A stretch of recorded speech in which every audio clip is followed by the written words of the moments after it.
Hey folks, and welcome to CarStarz' 10 Wild Facts About Jack's 85 FLC 12064T Pork Chop Express in the 1986 film Big Trouble in Little China. Fact number 1.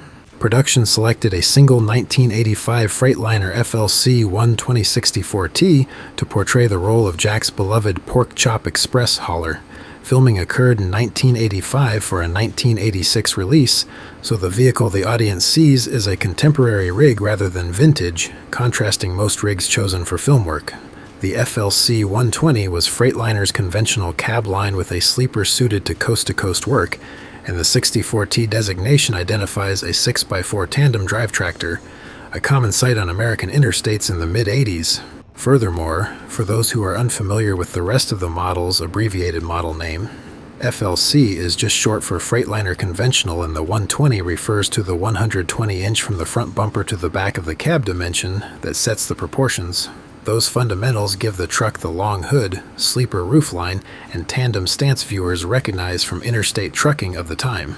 Because the truck came from an existing production model line instead of being some wild custom creation, it arrived with the proportions, hardware, and compliance that real fleets used at the time. The result is an origin that starts with a standard Freightliner secured for film use and proceeds directly to principal photography. Fact number 2. Engine-wise, the truck runs a big-bore Caterpillar 3406 series inline-6 turbo diesel, a common choice for the model.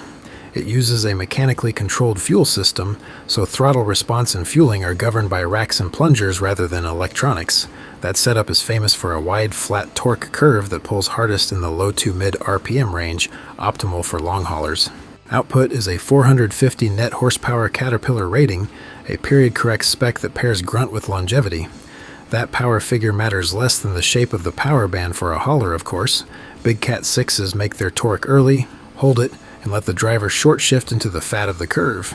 In practical terms, that means confident launches with a loaded trailer, fewer downshifts on grades, and relaxed cruising where the engine can be lazy instead of screaming. It is the kind of diesel power that feels unhurried yet authoritative, a character that suits a long-haul sleeper tractor, and not to mention also well matched to the wily dedicated trucker main character, Jack Burton. Fact number 3.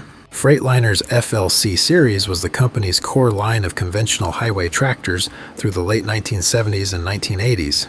It arrived at a time when long hood sleepers were becoming the standard silhouette of American line haul. Models were defined by bumper to back of cab length, most notably the 112 and 120-inch versions, which set proportion, cooling capacity, and service access. After Daimler-Benz acquired Freightliner in 1981, dealer coverage and parts support expanded across North America, helping the FLC family become a fixture with both big fleets and independent owner-operators. Choice was the point of the platform. Buyers could spec Caterpillar, Cummins, or Detroit diesel big-bore power and match it to Eaton Fuller Road Ranger manual gearboxes in common highway counts like 9, 10, 13, or 15 speeds. Frames came in multiple rail thicknesses and wheelbases, with popular rear suspensions including Freightliner's Airliner and heavy vocational options. By the late 1980s, Freightliner transitioned new conventional sales to the FLD family, which emphasized smoother aerodynamics, updated interiors, and evolving emissions hardware. Even so, FLC tractors remained in frontline service for years after because the parts pipeline was strong and the trucks were mechanically straightforward to keep them on the road. Fact number 4. As for any modifications made to the truck for its Pork Chop Express role, they were purely cosmetic changes made to sell the appropriate look. It was painted in a white base paint with added blue and yellow pinstriping and Jack Burton Trucking Company door lettering to establish the character ownership at a glance, and of course the sleeper's signature Pork Chop Express text with pig graphic tying it all together nicely. Up front, there were some added on and oh so classy chrome grille inserts of the hauling ass lettering complete with the classic sexy mudflap girl naturally. The blue bug shield is the only other add-on here, as the mirrors, stacks, bumper, and marker lights stay plain stock, so the grille and graphics do the storytelling. It should also be noted that the paint only appears cream color on screen because it was artificially dirtied up to age it a bit to sell the story that it was an active workhorse rig. Road grime film was layered along the lower cab and sleeper along with a bit of bug spatter across the grille and headlamp brows, stone chips along the hood's leading edge, and light fuel streaks trailing from the filler. Steps and wheel faces carry a lived-in patina, while tanks and frame rails get just enough dusting to read miles without looking neglected. Since there was only one truck used, continuity stays consistent from alley jaunts to highway beats. Striping aligns cleanly over panel gaps, so long tracking shots stay smooth. Bright work that might flare under rain or night exteriors were dulled to prevent glare, and graphics were positioned to remain legible from common camera heights. The interior is pretty standard. Cab dressing stays practical and unobtrusive, with the CB and dash layout visible when Jack talks on the radio. The net effect is a believable working tractor that reads as unmistakably Jack's rig. Fact number 5. Most figure that the Pork Chop Express name is just a comical reference to what kind of product the truck is hauling, and that is true, but there's even more backstory to it than that. Big Trouble in Little China was actually initially written as an Old West flick, with Jack Burton being a cowboy whose stolen horse drives the plot, hauling pig livestock. When the story was moved to modern-day San Francisco, the horse became a big rig. The pig hauling plot didn't change with the modern setting, though. It carried over. In the modernized version, Jack just hauls live pigs in his big rig instead, so the Pork Chop Express nickname is still literal as well as catchy. It tells you exactly what kind of freight pays his bills and why the identity sticks so well. Graphics and door lettering reinforce the name, as well as his radio handle, a straight line from the cargo in the trailer to the words on the cab. Fact number 6. Post-production, the Screen Use Freightliner's career was far from over, as it was put to work at Eastern Maine Community College's commercial driver program as a teaching tractor. The movie add-ons and graphics were stripped out of necessity, of course, so it was back to a standard look. In that setting, it was valuable because it was still a real highway spec rig, not a stripped demonstrator. Students could learn on full-size equipment with proper power and weight, the same proportions and sightlines they would encounter once they passed and went on to work. When the program eventually refreshed its fleet, the old Freightliner left the yard with plenty of life left. After its time at EMCC, it was sold off to private hands in Calais, Maine, where a father and son hauler company put it back into normal daily service, running local freight with regular trips to Eastport. It stayed on the job for several years until the owner retired, then the truck moved on to its next interesting chapter of life. Fact number 7. In 2018, the Pork Chop Express Freightliner makes a blink-and-you-miss-it CGI cameo in the Steven Spielberg's Ready Player One film. It's the truck we see here slide in front of the racers in the Oasis street race scene, so it's just a background nod that flashes past amid the swarming traffic, but it is unmistakably the Pork Chop Express as we can see from the grille inserts and livery. It reads the instant you catch it in profile, then it's gone as the race chaos whips the camera onward. The cameo fits how the movie handled nostalgia for many iconic vehicles in the scene, quick, affectionate callbacks layered into the action without stopping the story. Sliding this specific 1980s truck into the race drops a little slice of cult movie DNA alongside the more obvious icons, enriching the scene's texture without stealing focus. Fans who know the reference get the wink, casual viewers still feel the density of the world, and the sequence barrels ahead while that Freightliner does exactly what a great Easter egg should do: be there, look accurate, then vanish. Fact number 8.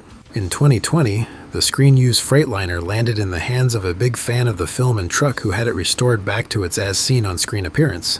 The truck received a fresh white paint base, then the blue and yellow pinstriping was laid out to match film proportions and panel breaks exactly. Door script for Jack Burton Trucking Company was recreated in the original type style, and the Sleeper's Pig graphic with Pork Chop Express text was reinstated in the correct size and placement. Even the fine touch of the same hauling ass and the mudflap girl grill inserts were refitted to complete the look. Cosmetic work was paired with a thorough mechanical service, so the tractor could drive for years to come and not just be sat on display somewhere. The engine was inspected and serviced with the works, all fluids, filters, belts, and hoses renewed. Fact number 9. Today the truck endures and now lives in the United Kingdom with the same private collector who acquired it in 2020 and had it restored. It is kept road legal and presentable, with the exterior graphics, bright work, and interior detailing maintained to show condition. Most sightings of it now are at truck shows, film and TV event gatherings, and other special events where it appears as a featured display. It draws steady crowds of people who recognize it instantly and take advantage of the photo op. The generous owner even makes it available for professional bookings. Typical use is static display for exhibitions, fan conventions, and brand activations, with controlled arrivals and departures so guests can see and hear it run.